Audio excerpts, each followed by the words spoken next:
ไปเลาะบางกี้นี่กินข้าวแล้วละเรียบร้อยยั่วเลยชิพาก็ไปเลาะห้างอีหลีแล้ววันนี้ไปเลาะซื้อทุเรียนเบิ่งทุเรียนมันสิราคาแพงส่ำอยู่ไทยบ่มีม่องคีบตุ๊กตาได้นี่แต่เฮาบ่เสี่ยงเนาะเฮาบ่เคยคีบเทื่อ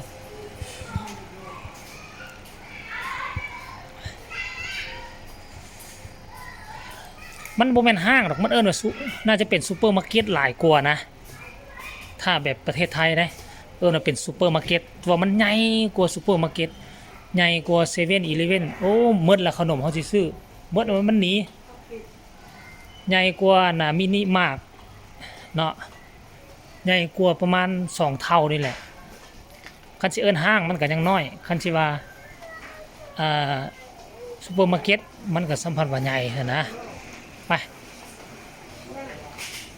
เข้าล็อกได้ล็อกนี้เลยไหม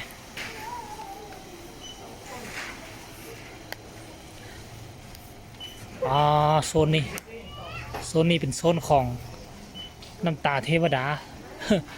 น้ำตาเทวดามีตั้งแต่ของเมืองนอกจนฮอด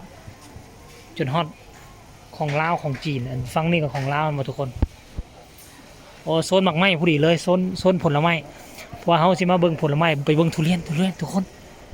ไปเบิ่งทุเรียนก่อนเด้อ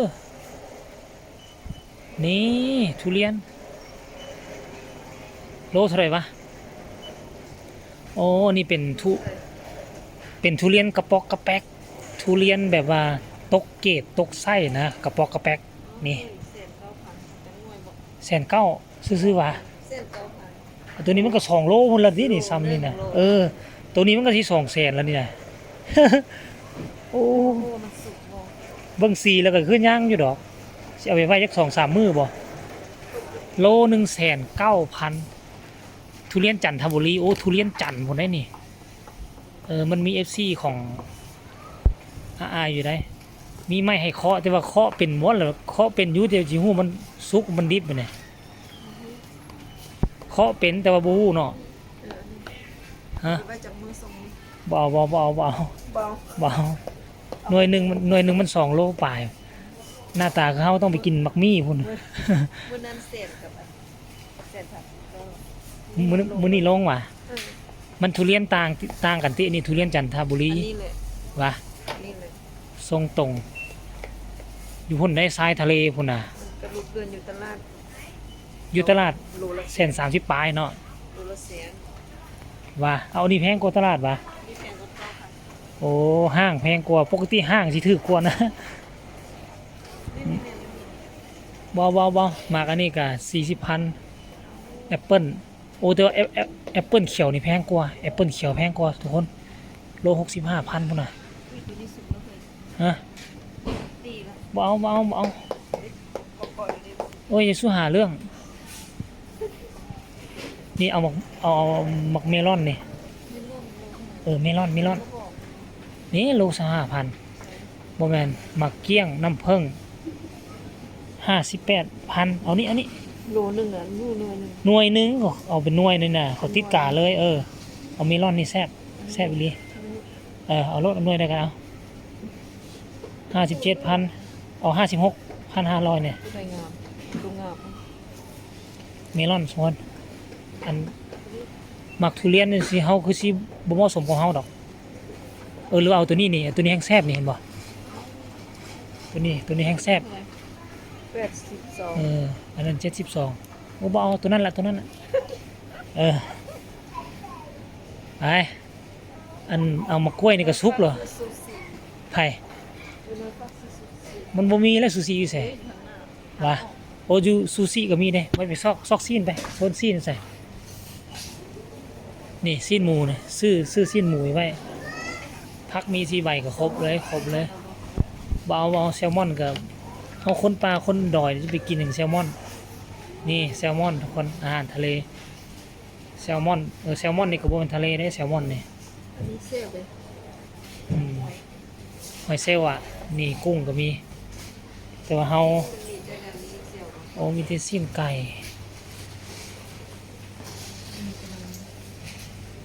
เอาไว้ซื้ออันมื้ออื่นเช้าซื้ออยู่ห้านเจตุ้มเอาไหมเออเนี่ยแต่ว่าซีนแพ็คแนวเฮาเฮ็ดดาดเฮาเฮ็ดจุ่มก็มีเด้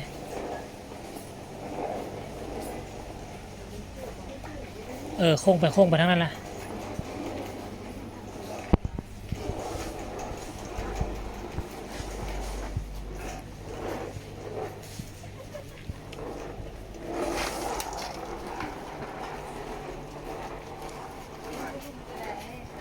เลาะกระตามาจะซื้อได้แต่ว่าบ่ได้หยังได้แต่ซื้อทั่วเหลืองไปนึ่งกินบ่ทั่วเหลืองไปเฮ็ดอันน้ำเต้าหู้นี่ทุกคน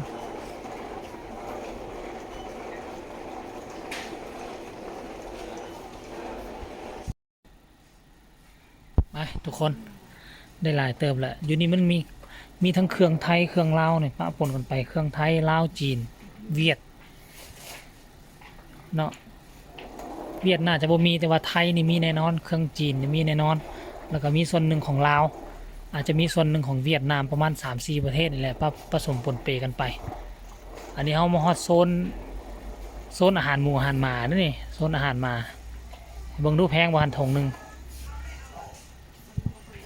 200,000ปลายบ่เอา200,000ปลายมันบ่กุ้มหมาเฮามันบ่กุ้มเดือนดอกเบิ่งเป่านี่นะโซนนี้โซนผงซักฟอกโซนนี้ยาสีฟอกยาสีฟันโอ้มีจักกี่แบรนด์วะนี่ยาสีฟอกยาสีฟันนั่นบ่นี่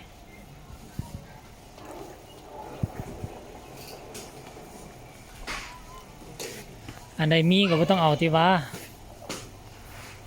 อันนี้เป็นหยังสบู่มีแล้ว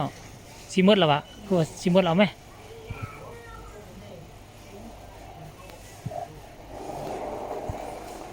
ซอกหน้ายาอาบน้ำกันทุกคน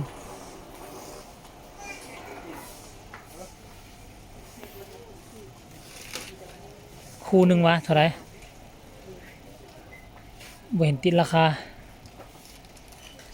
มันราคาเดียวกันกับเทิงนี่แหละเบิ่งกัน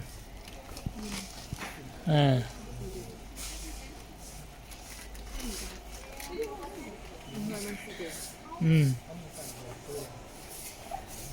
ออกทางนี้เลยป่ะไปเดี๋ยวไปจ่ายเงินก่อนแล้วสิสรุปแล้วเขาได้อีหยังแน่เนาะเขาได้อีหยังแน่ทุกคนเลย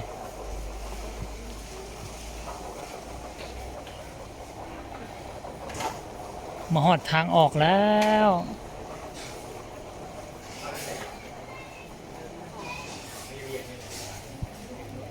โอ้ยไปใส่ยังหอมน้ำแฮม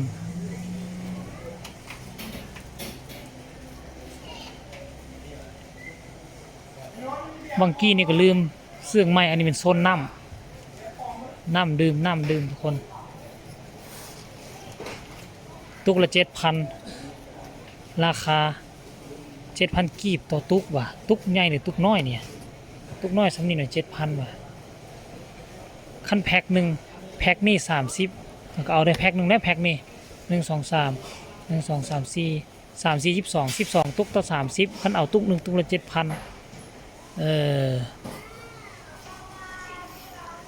ไปจ่ายเงิน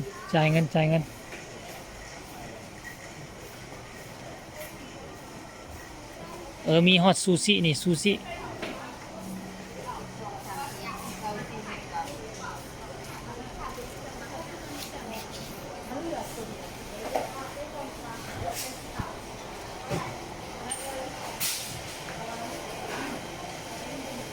หมดเท่าไรมื้อนี้เฮา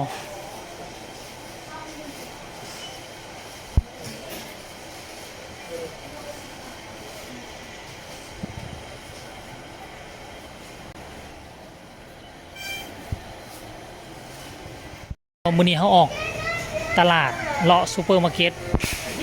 ครั้งแรกในรอบ2 ปีหมดอยู่200,000ปลายทุกคน200,000ปลาย200,000ปลาย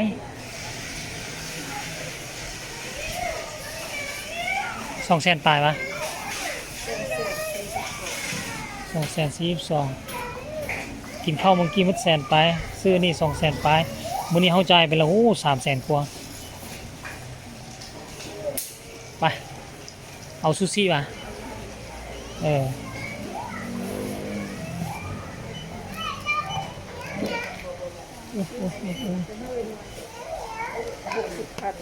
ปิดดีๆนะปิดดีๆนะมันนะนี่ห้านซูชิก็อยู่ทางหน้าเลยเขาจ่ายเงินปุ๊บมันก็อยู่นี่นะนี่ทุกคนเราสร้างอีกอย่างบูฮูซ้ำซูชิโอ้อยู่ไก่ปานนี้ก็ยังมีทุกคนเลยอยู่ไก่ปานนี้ก็ยังมีนะอยู่เขตนี้เขาก็เอิ้นว่าเขตนอกเมืองอะไรเขตนอกเมืองเขตสมเฮาอยู่นี่พอห่างจากใจกลางเมืองไปกะแถวนี้ก็ประมาณเกือบ10 กิโลละห่างจากใจกลางเมืองนะเนี่ย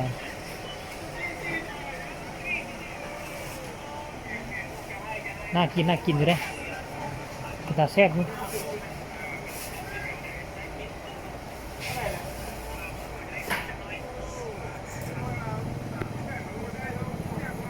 นี่ครั้งแรกเราได้มายืนซื้อซูชิมันเป็นอาหารเจแปนปกติเขาก็บ่กล้าเข้ามาซื้อเลยก็มื้อนี้เขาฝากซันดอกไปเรียบร้อยทุกคนตอนนี้เขาก็เดินทางกลับเฮือนเอาใบ500ไปป้อนแม่มุ้ยมีแล้วไปเอาคลิปนี้ก็ฝากไว้สำหรับนี้เด้อทุกคนเด้อกดไลค์กดแชร์กดติดตามพอกันไหมในคลิปหน้ากันแล้วกัน